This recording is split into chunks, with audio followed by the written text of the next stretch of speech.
গৌরমতি আমটা আসলে নতুন শুনছিস তো সেই আমটার বিশেষত্ব এটা আসলে অন্য কিছু না, এটার বিশেষত্ব হলো এটা ন্যাংরা এবং আশিনা এই দুইটা আমের সমন্বয়ে ক্রস ব্রিডিং হয়ে একটা আঠির আম। কি কাকা এটা কি বাজাচ্ছেন আপনি? থরথরে বলা হয় আমটা বলি। থরথরে? জি। থরথরে বাজালে কি হয়? পাখি উড়ে যায়। আমের বাগানের সমস্ত পাখি উড়ে চলে যাবে। বাহ, বেশ সুন্দর। তো একটি গ্রামীণ একটি প্রযুক্তি দেখতে পাচ্ছেন, আমের বাগানের পাখি তাড়ানো একটি জিনিস, এটি থরথরি। মানে একদম গোড়া থেকে কেন ছিটছেন না? এই যে গোড়া থেকে ছিটছে না, যে আঠা পড়ে, এই আঠাটা পড়ে আমরা মেখে যাবে আর কি, মেখে যাবে এবং বাজারে যা চাহিদা কম হবে। চাহিদা কম হবে, আবার মানে ওটা পচে যাওয়ার সম্ভাবনা আছে নাকি? যাওয়ার সম্ভাবনা আছে। পাকতে পাকতে দেখা যাচ্ছে এই যে 2 আঙ্গুল ধরে কাটে নিলাম, আঠাটা আর বাড়ালো না।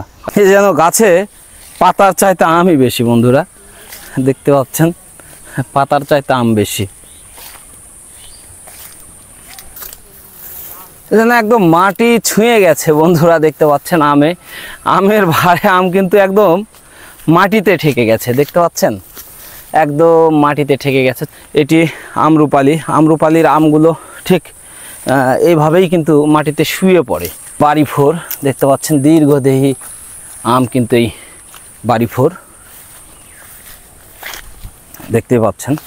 এটা গৌরমতি দেখতে পাচ্ছেন, এটি গৌরমতি জাতের আম। আসলে আমের কিন্তু মোটামুটি রাজশাহী অঞ্চলে কিন্তু মোটামুটি 100-100-র উপর প্রজাতির আম কিন্তু পেয়ে যাবেন। এটা কি বানানা? এটা বানানা, এই যে দেখতে পাচ্ছেন ঠিক।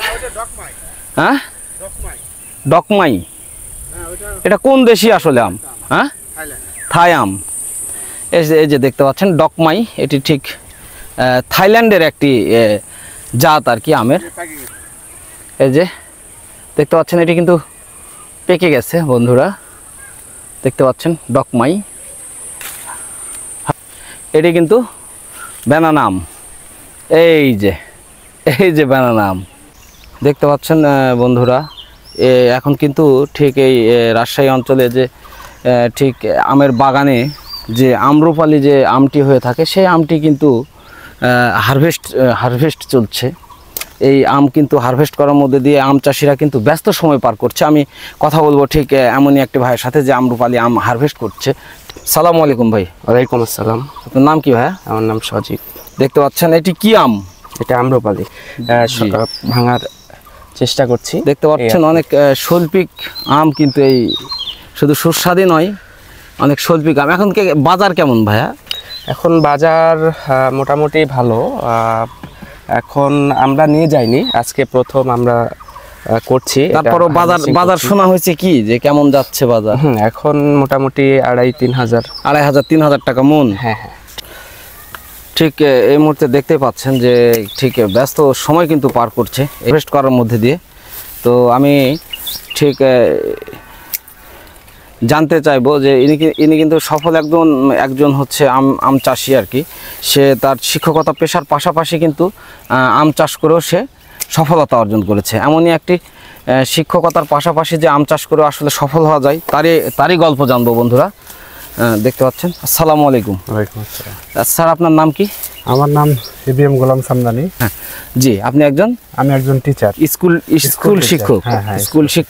স্কুল শিক্ষকতার পাশাপাশি এই যে আপনার যে আমি আম বাগানটি ঘুরে ঘুরে দেখলাম, অনেক সুন্দর আম কিন্তু আপনার বাগানে হয়েছে।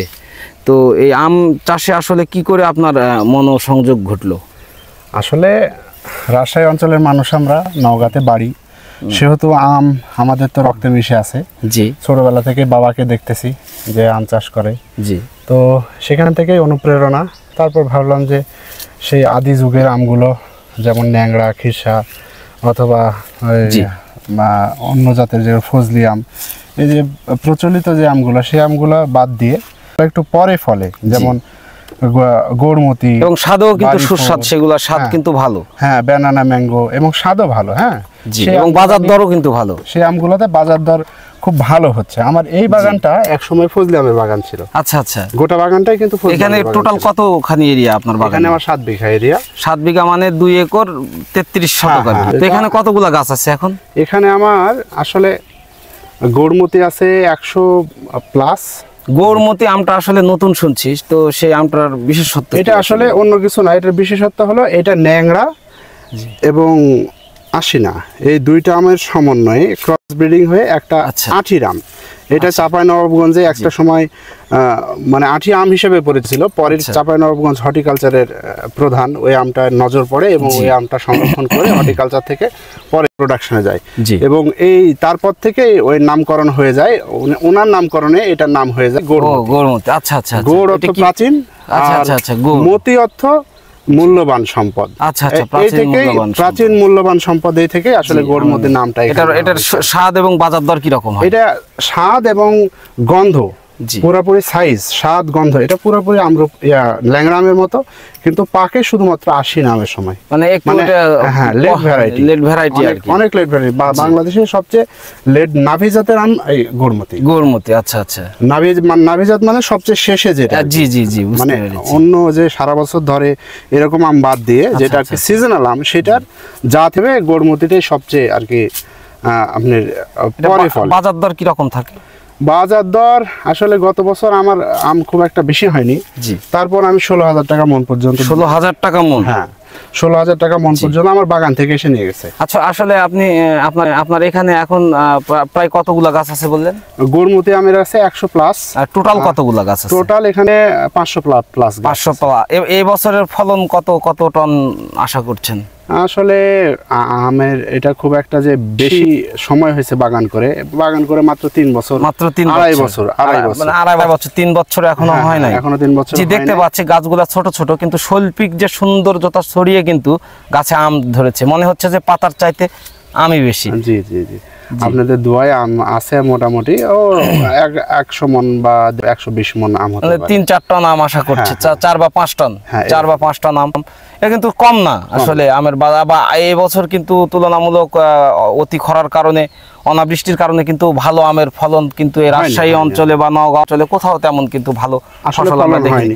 তো আপনি যদি নতুন কোনো উদ্যোক্তা থাকে, তাদের ক্ষেত্রে কি কিছু আপনি বলতে চাচ্ছেন বা তাদের কি পরামর্শ দিতে চাচ্ছেন? নতুন উদ্যোক্তা যেমন আসলে আম চাষের ক্ষেত্রে সবচেয়ে গুরুত্বপূর্ণ যে বিষয় সেটা হলো যে গাছের অগ্রিম পরিচর্যা। এই যে আম শেষ হয়ে গেল, এখন বাগানে সার পাউশ যেটা যেভাবে দিতে হয় সেভাবে প্রয়োগ করতে হবে। তারপর এটা অন্তত মাসে 2 বার 1 বার করে স্প্রে করতে হবে। গাছের পাতাগুলা ভালো থাকে। আসলে মা ভালো থাকলে, ছত্রাক যেন, কোনো ভাইরাস যেন গাছকে আক্রমণ না করতে পারে। হ্যাঁ, মা ভালো থাকলে সন্তান ভালো থাকে। জি জি জি, মাটাকে ভালো, মাটার যত্ন নিতে হবে ভালো করে। আমার মতে আমি এটাই করি যে মাটা যেন ঠিক মতো যত্ন হয়, তাহলে সন্তানগুলো যেগুলো হবে, আম মানে তো সন্তান, গাছ মানে তো মা। তাহলে মার ভালো হলে অবশ্যই সন্তানের গ্রোথ ভালো হবে।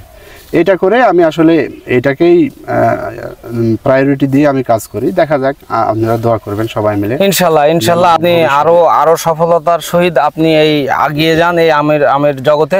দর্শক বন্ধুরা, বুঝতে পারছেন আমি কিন্তু অনেক তথ্যবহুল একটি চিত্র এখানে এই স্যারের মাধ্যমে পেয়েছি। সে কিন্তু শুধু একজন আম চাষী নয়, সে পাশাপাশি স্কুল শিক্ষক। আসলে সব পেশার পাশাপাশিও কিন্তু ইচ্ছা করলে আম চাষ করা যায়। আসলে ইচ্ছাই কিন্তু সকল শক্তির মূল, সকল কিছুর মূল। অবশ্যই দোয়া করবেন স্যারের জন্য, সেও যেন আম চাষে আরও সফলতা অর্জন করতে পারে এবং এই ভিডিওর মাধ্যমে আপনারা যেন আম সম্পর্কে ভবিষ্যৎ পরিকল্পনা করতে পারেন। এখন কিন্তু বাজারে পরিপূর্ণ মৌসুম চলছে আমের। রাজশাহী বা নওগাঁ যেখান থেকে আপনারা আম নেন না কেন, অবশ্যই অর্গানিক ফরমালিন মুক্ত আম খাওয়ার চেষ্টা করবেন। সবার সুস্বাস্থ্য, সুন্দর দীর্ঘায়ু জীবন কামনা করে আমি আজকের ব্লগ এখানে শেষ করছি। ধন্যবাদ। আসসালামু আলাইকুম।